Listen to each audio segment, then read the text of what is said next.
Snipes and Insights. It's Friday, May 23rd, holiday weekend. I'm your host, Keith Kavanaugh, alongside Tyler Madarasz. And Tyler, will the Carolina Hurricanes ever win a conference final game? Yeah, that's a great question, Keith. My answer after watching the game last night, it's an easy no. 5-0. The Florida Panthers take a commanding 2-0 series lead, winning both of their games in Raleigh last night. I mean, the Carolina Hurricanes in the first two rounds rolled through the Devils, rolled through the Capitals. You thought that they would put up a fight against the Panthers. 2 years ago, they got swept, but they were all one-goal games, and then we thought maybe we're going to get some competitive games here. And then game one was all Panthers. Game two was even more Panthers. I just don't know what to make of this. Like, the Panthers now in their last four road games, they're 22-4, so they have a plus 18 goal differential, the best all time in a 4-game span in the playoffs. The Panthers are just on another level right now.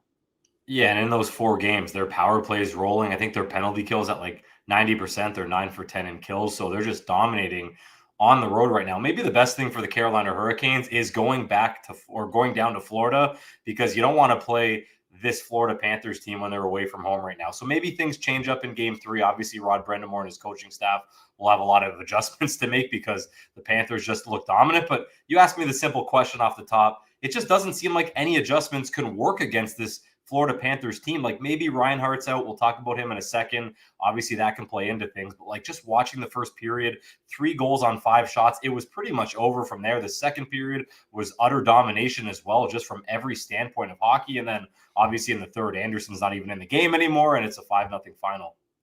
Yeah, and for the Florida Panthers too, like a couple things that were maybe holding them back a little bit, like went their way last night again. Matthew Tkachuk got on the board. It was his first goal in 11 games. So if you get him back on the score sheet, like, whoa, watch out a little bit. We got Sam Bennett had 2 goals. So now he has 9 in the playoffs, which is tied with Mikko Rantanen for the NHL lead in the postseason, which I don't think anyone would have expected going into the playoffs. So Sam Bennett, UFA at the end of the season. There's a lot of chatter online. Is he going to talk himself into a $10 million contract? We'll see what happens. But the price tag for Sam Bennett keeps going up. But yeah, just utter domination for the Florida Panthers. I'm kind of at a loss for words for the Carolina Hurricanes. Yeah, even Sasha Barkov got on the board. I know Kochetkov was in at that point, but even Barkov with a little deflection in the third period. So we've said it a lot. Like, we said it a lot after game one, even before game one. If Tkachuk and Barkov could get going, even a guy like Carter Verhaeghe, who had a 3-point night last night, this Florida Panthers team is just way too dangerous. It doesn't even seem like anybody could stop them, especially in the Eastern Conference. So the Canes, almost at this point down 0-2, need a miracle. Who knows if they get it coming up in game 3, but it could be another sweep, as you said off the top. Yeah, the one downfall for the Florida Panthers last night, Seth, if we can get that video rolling, is the Sam Reinhart injury. He got that hit from Aho. Like, it's not a great hit. Like, he kind of, Reinhart had gotten rid of the puck. Like, it's going fast, but he got him right in the knee. Reinhart went immediately down the tunnel, did not return, was ruled out pretty quickly. I follow some hockey Twitter doctors, and they were saying that it looks like most likely an MCL situation. Best case, he's day to day. Most likely case, it could be a 4 to 6 week situation. So that would obviously be a big blow to the Florida Panthers. Yeah, and I saw a lot online on Twitter last night too about Sebastian Aho. I think Rangers fans, and our producer Seth's a Rangers fans, remember the low hit he had on Adam Fox, but Sebastian Aho is the farthest thing from a dirty player. I don't think he's going in there with any intent to go that low and take out the knee of Sam Reinhart, so I think we could push that aside. It's just an unfortunate result. I don't even think he meant to hit him that way. He kind of just like bailed at the last second almost, and it's just an unfortunate play for Sam Reinhart. So if it is an MCL and it's just a sprain, I feel like Sam Reinhart might be able to play through that. Maybe he misses the next 2 games if it's a sweep. Maybe the next 3 games if the Panthers can move on in 5 and plays the Stanley Cup final with an injured knee. That would not shock us, but we're hoping it's not torn or anything really, really serious. Yeah, 100%. Hope Sam Reinhart is okay. But it just looks like the rest of these Florida Panthers are just having a good time right now. If we want to take a look at this video at the end of the game, the whole team is just ripping slap shots at Brad Marchand, an ode to what Gostisbehere did in game 1. I mean, these guys were also seen at Dairy Queen the night before, just hanging out. They're taking pictures with Hurricanes fans. So it seems like these guys are just a close-knit group. Marchand's idea, apparently, Nico Mikkola said. So, I mean, these guys are just a close-knit group. It looks like the Florida Panthers have all the good vibes going their way. The Carolina Hurricanes have no good vibes going their way. Freddie Anderson, we thought his worst game was game 1. He might have been even worse in game 2 last night. He got pulled. The Carolina Hurricanes also, who are a shot machine, they only had 17 shots on goal last night, by far their lowest in the playoffs so far this year. So I don't know what's going to have to flip, but the Carolina Hurricanes need to do something different in game 3. Well, 17 shots, that was helped because they had a 10-shot third period. They had 7 shots going into the second intermission. That's just not good enough. And we know the shot volume is not always there with this Carolina Hurricanes team. They also try not to allow a lot of shots, which was the case last night. But all of a sudden, 5 shots in the first and 3 of them go in. That was a big part of the issue, and not all Freddie Anderson's fault. Your guy, Svechnikov, I think, had 2 of the turnovers on that. Sean Walker had 1 of them. It just wasn't good enough in the first period. And Dairy Queen, I didn't even hear about that. I'm a big Blizzard guy, so I love that. Just head out, get some ice cream, and fire the boys up. I got the Ninja Creamy, so I've been making some Blizzard-esque style ice creams with a little bit more healthier, get a little less sugar, a little more protein, some Greek yogurt in there, but absolutely delicious. And I do love Dairy Queen. There's one right down the shore where I'll be this weekend, so possibly going to get a DQ Blizzard this weekend. Hopefully they got some good summer flavors. But that's all I got on this game. Game 3 is tomorrow night. We'll see if the Carolina Hurricanes are able to bounce back or if Florida makes really quick work of them heading to their 3rd straight Stanley Cup final, potentially.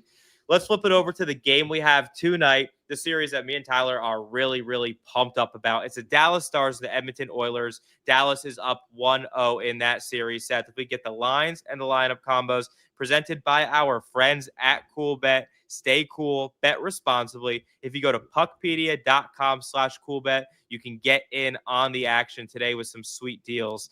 If you want to take a look at the Dallas Stars, are a slight home favorite tonight. They're -116 on the money line to even this series up. Edmonton is -101 on the money line to take a 2-0 series lead, and the over-under is set at 6.5.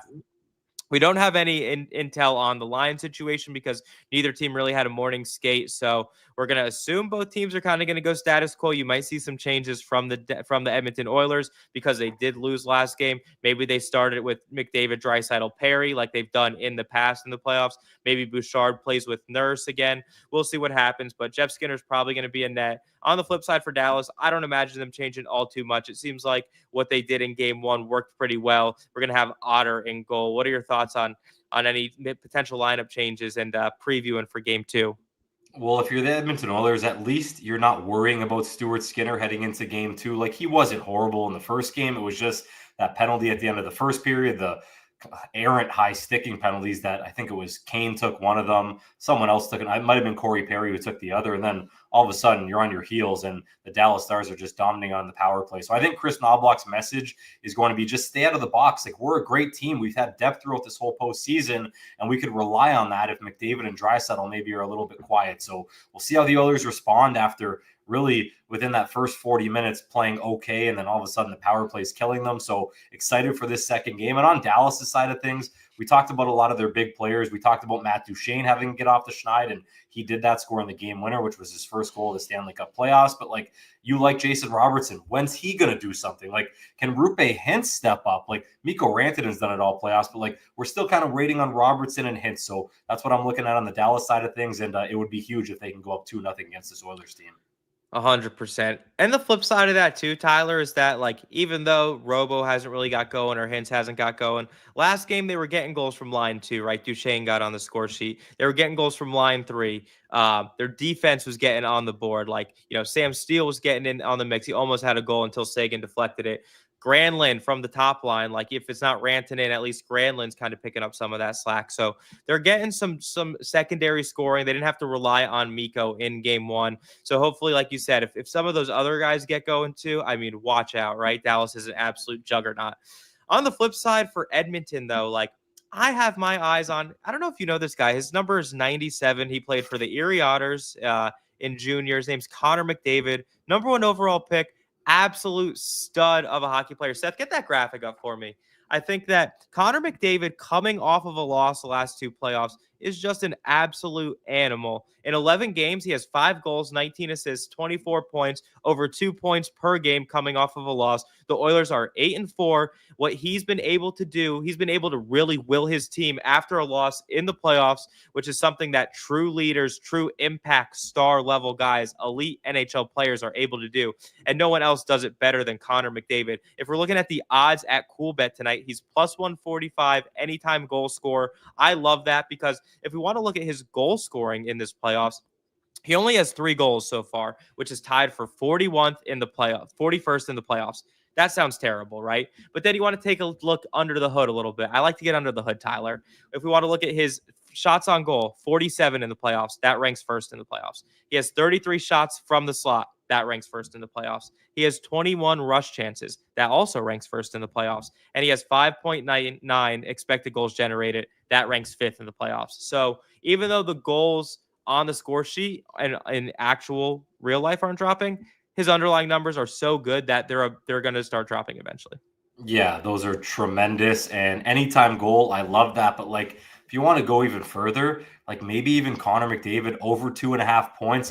You can go the safer route at over 1.5 because in a game like this and hearing all the numbers you're outlining and reading what we have on the screen here, he's at least getting 2 points tonight. Maybe one of those is a goal, one's an assist, but like I'd be going over 2.5 tonight, 2.5 points for Connor McDavid. These numbers speak for themselves, and maybe they still lose. Maybe the Oilers still lose a really close game because the Stars are just that good, and Jake Ottinger has another outstanding performance, and maybe it's really close. But like McDavid in these big time games has come through in the clutch. He's captain clutch. He's McJesus, and I like that. I like a McDavid anytime goal or even over 2.5 points tonight. Yeah, and the Oilers have been getting depth all playoffs, so I'm not going to really put the fault at game one to their depth not bringing it up to the table. So I think because, they got a goal from Bouchard, Nugent Hopkins, and Draisaitl. So maybe not technically their depth guys, but like secondary, at least for Nugent Hopkins and Bouchard. But like they're like McDavid, Draisaitl, Bouchard have an absurd amount of points in the last 2 playoffs. Bouchard's a guy, right, who's an RFA at the end of the season. And fans are going to be mad if they see his number because it's probably going to be pretty high because during the regular season, you're not going to get what you get in the playoffs. But then you realize you pay for these guys to do big things in the playoffs, and that's what Evan Bouchard does. So he's another guy I have my eyes on tonight. But then to your point with Jake Ottinger, he's just been really, really solid all playoffs. He has plus 7.8 goals saved above expected, which is basically the same as Freddie Anderson right now, who had a huge lead going into this round, but the last 2 games didn't necessarily go his way. And Otter's just been so solid in every single round. He's a guy who Dallas can totally rely on. He just signed a nice contract, I think right before the season started this year. So he's a guy that's going to be a long-term piece in Dallas's plans. He's a guy you can rely on in the playoffs. And if anyone's going to be able to stop him, it's going to be the defense in front of him and then Ottinger as the last line of defense there. Yeah, and when he came up and became a starting NHL goaltender, I think we all looked at him and were like, this guy's going to win a Stanley Cup at some point. We just didn't know when that was going to be. We almost said the same thing about Miro Heiskanen when he kind of came into his own. We're like, this guy's going to win a Norris Trophy at some point. But it's like, is this the year that Jake Ottinger leads the Stars to a Stanley Cup? It's going to be tough to get over Connor McDavid and Leon Draisaitl and the Oilers who got there out of the West last year. But like, if Ottinger keeps playing like this, it's like Sergei Bobrovsky in the Florida series. Like Sergei Bobrovsky's been out of his mind, especially in some of the games against Toronto. Obviously, the games against Carolina haven't been all that difficult for this Panthers team so far. But man, Jake Ottinger is such a stud. And quickly to your point about the blue line and Evan Bouchard, if the Oilers lose this game, we're going to be back on Monday probably talking about Matthias Ekholm playing in game 3, because if you're down 0-2, series shifts back home to Edmonton, you almost have to force him back a little earlier than maybe expected. So I'd expect us to speak on Monday, and maybe Ekholm has a game under his belt. Now, that's a good point. From what I've been hearing, like the Oilers would ideally like to put him in when they're home in game 3. But then some of the reports that came out the last few days had said he's probably closer to like a game 5, game 6 situation. But like you said, if the Oilers are down 2-0, they're coming back home, season on the line. Their best defensive defenseman has to find a way into that lineup. If he's 80, 85%, hopefully you kind of can find him some advantageous shifts because you have that last change on home ice. So he's a guy I look to possibly enter the lineup if Dallas is able to win tonight. But yeah, so that's all. That's all. Anything else you got on this game, or that's all I got on this game? No, I'm fired up. Obviously, we got the Knicks game tonight in New York. We got this game in Dallas. Like it's a good sports night on a Friday night. Exactly. That sounds fantastic. I'm excited, but tonight's game, game 2, it should be a great one. We'll see what happens. And then over the weekend, we got game 3 and game 4s, or game 3 is actually for both of these series, Saturday and Sunday. So we're going to have a great weekend of hockey. So I'm excited. Hopefully we get some better results in that Florida series. Maybe Carolina can steal the first game there and we get a good series out of that one. But Dallas Edmonton, that's a series I have my eyes on. So I'm excited for that tonight. Let's wrap up the show with our Puck Doku boards tonight. Tough one today. I mean, Taylor from Puck Doku really kind of did us dirty today with these defensemen on the top here. So today's boards, you basically had to only pick between defensemen. I got a 65 uniqueness, which I thought some of the guys I picked were pretty good picks. And I mean, our guy Seth, who usually hovers between 0 and 2, ended up with a 24 uniqueness, so probably his worst score he's ever gotten on this. And then Tyler ended up in the middle at 44. I mean, my favorite one was obviously getting the burger train in there. Canucks and Blackhawks. I mean, who doesn't love that guy? I thought he was going to get the Isles GM job possibly, but we just found out it went to Matthew Darsh. So he's a guy, he's in the Kings front office, so we'll see what happens with his exec career, but a nice player when he was playing. Who else we got? Brendan Smith, current Dallas Star player. He hasn't made it in the series yet. He's been a healthy scratch, but Rangers and Red Wings started out his career with the Wings there. Sean O'Donnell, we got in a couple squares. I got him in Flyers Kings. Tyler got him in Blackhawks Kings. Same with me and Seth had the same Kyle Quincy square there in Kings Red Wings. Any thoughts on these boards here? Yeah, well, I got a 44 early this morning. I'm like, all right, that's not going to be good enough to beat Seth. I still thought he was going to get like 10 or under, but I feel like if Seth sends this out on Twitter to PuckDoku, this could be the best score of the day. This was a really tough board, and I like our Sean O'Donnell picks. Love your Kyle Quincy pick. I like Kyle Quincy in his day. And then in mine, Seth and I each had Adam Clendenning in the same spot, Canucks Blackhawks, which was kind of funny. I had Troy Stetcher, who we'll see tonight in Oilers Stars, so that should be fun. Andreas Lilia, Stanley Cup defenseman with the Rangers, got him in the Flyers Kings. And let's give Seth a little credit here. Like, man, all his Rangers defensemen, did you notice, Keith? All 1%, which is pretty classic for Seth being a Rangers fan. But man, Mike Koska, like former Leafs legend, I think he was on the Senators, but obviously with the Blackhawks and Rangers as well. Ryan Sproul, that is a crazy pull. So is Madison Bowie. So is Luca Spiza. Are you kidding me? Christian Folan, like just super impressed with Seth whenever he does this. And I think he's already on his way to crushing us. Yeah, totally agree. Seth is just a beast at this game.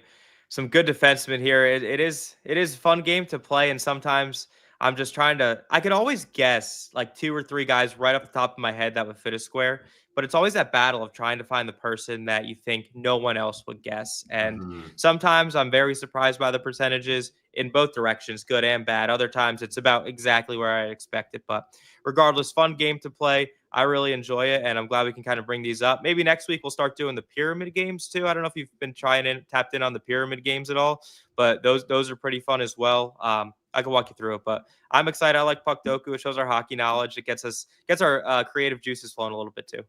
Yeah, it's really fun. I do it early in the morning, so kind of gets me going before my show, before the day starts, and obviously gets me fired up to see Seth's and yours, but Seth's just a master. Guinness called again, Guinness Book of World Records. They're getting him in next week. Well, that's all the time we have for you on the Snipes and Insights.